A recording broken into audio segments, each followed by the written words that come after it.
Hey, what's up my YouTube people? Brandon here, back with a 6-month update on the Petsmart Aqueon 125 gallon setup we got running here. We're running 2 canister filters and a Reef Octopus 1000 on the back, along with some MP40s on either side for some circulation in the tank. Just want to show you what we got going on here and show you the progression of the tank. Got a bunch of corals, probably 7 or 8 different kinds of corals. Got a bunch of fish, got some damsels, tangs, anthias here, got some Borbonius anthias.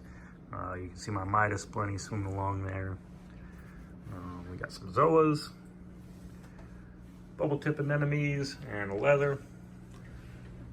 He's not looking as good as his little brother. I think he's gotten a little too close to the wave maker, so we might need to move him a little bit. Other than that, no real disasters.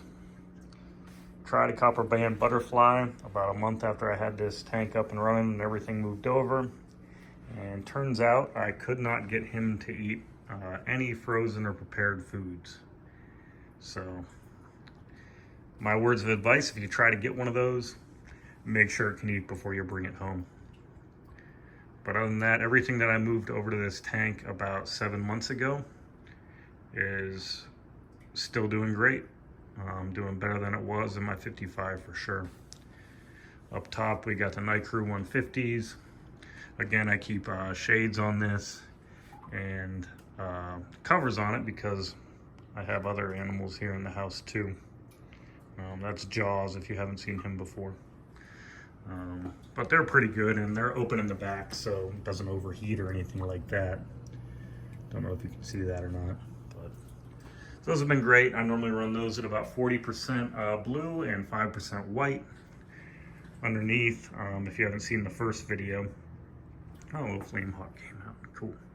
If you haven't seen the first video, got a FX6 on this side, got our MP40 controller mounted over there.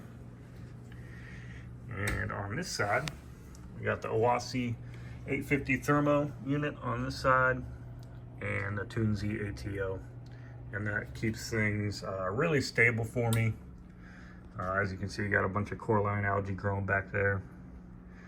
And over on this side, got a couple snails, shrimp, things like that, but I don't really have too much of a cleanup crew. This goby right here does an amazing job at keeping my sand nice and white and clean.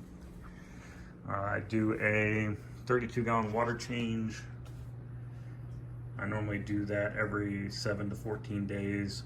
Test about weekly, just to keep an eye on my nitrates and some of my other levels, but that is about it, guys. No disaster here yet with this tank, so wish me luck, and drop me a comment, like, and subscribe if you want. All right, guys, I'll see you.